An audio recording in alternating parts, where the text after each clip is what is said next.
Hello guys, তো এখন বাজে বিকেল 4টা। আমি আর অমৃতা রেডি হয়ে নিয়েছি, আমরা দুজনে যাব সমুদ্রে। অমিতকে বলেছিলাম কিন্তু ও যাবে না, ও রেস্ট নেবে। তার আগে তোমাদের সকলকে জানাই অসংখ্য অসংখ্য ধন্যবাদ আমার এই ভিডিওগুলি দেখার জন্য, লাইক করার জন্য। তোমরা এইভাবেই আমাকে সাপোর্ট করতে থেকো আর আমিও তোমাদের জন্য ভালো ভালো ভিডিও আনার চেষ্টা করব। তো অনেকেই জানতে চেয়েছো যে আমি যেই হোটেলটাতে ছিলাম তার নাম কি, সেটা তোমাদের দেখিয়ে দিলাম ভিডিওর মাঝখানে। লিও কাস্টেল, একদম সমুদ্রের ধারে।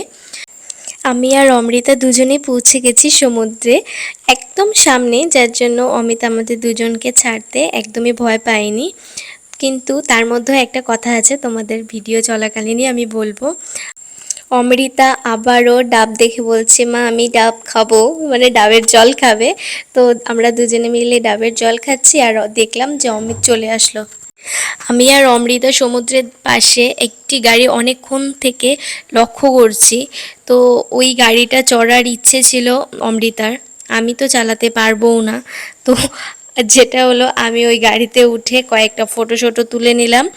সেই ফটোগুলিও আমি তোমাদের সাথে শেয়ার করব। ভিডিওগুলি আগে করে নেব, তারপরে তোমাদের সাথে ফটোগুলি শেয়ার করব। তো আমি তো গাড়িটা চালাতে পারবো না, এটা একটা ইয়ামার গাড়ি ছিল। তারপরে হচ্ছে অমিত গেল, অমিত তো পারে ড্রাইভ করতে, ও খুব ভালো ড্রাইভ করে।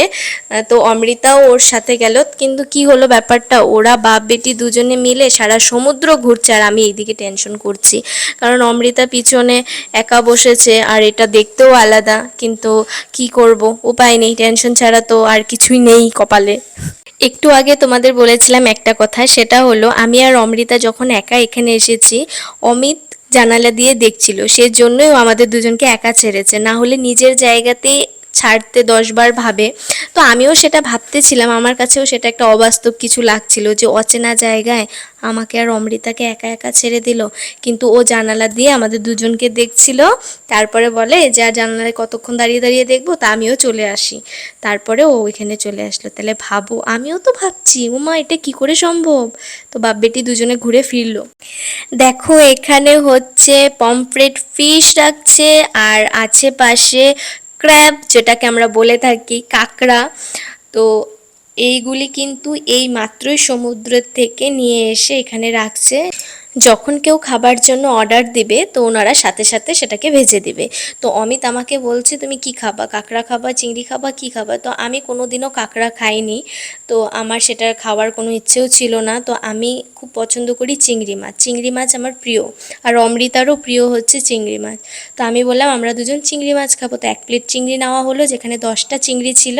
আর অমিতের জন্য নেওয়া হলো কাঁকড়া। আর অমিতকে আমি অনেক সময় বিড়াল বলে ডাকি, কারণ ও মাছ এত ভালোবাসে যে সামনে থেকে ওর মাছ খাওয়া দেখবে সে বুঝতে পারবে। তো চলে এসেছে আমাদের সি ফুড। তো আগে কয়েকটা ফটো ভিডিও নিব, তারপরে খাবো। অমিতের তোর সইছে না, তাও মনে অনেক পাথর রেখে বলছে মৌমিতা একটা ফটো তুলো।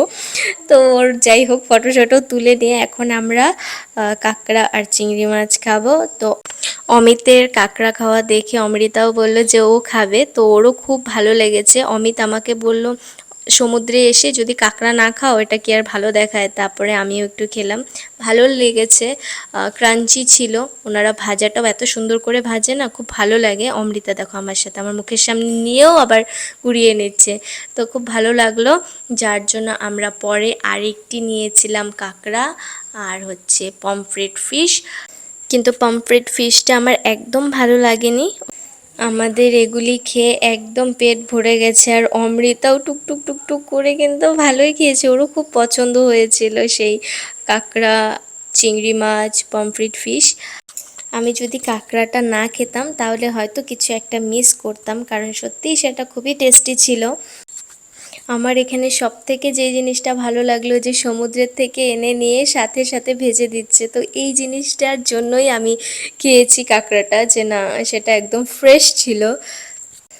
তো আমরা এখন এখানে খাওয়া দাওয়া কমপ্লিট করে যাব একটু সমুদ্রের পাড়ে, তারপরে কিন্তু আমরা রুমে ফিরবো। তো আজকের ভিডিওটা আর বড় করছি না, তো আজকের মতন আসি। সবাই ভালো থাকবেন, সুস্থ থাকবেন, আর ভিডিওটা যদি ভালো লাগে নিশ্চয়ই লাইক করবেন এবং কমেন্টে জানাবেন। আর যদি মনে হয় যে শেয়ার করার মতো উপযুক্ত তো একটু শেয়ার করে দেবেন।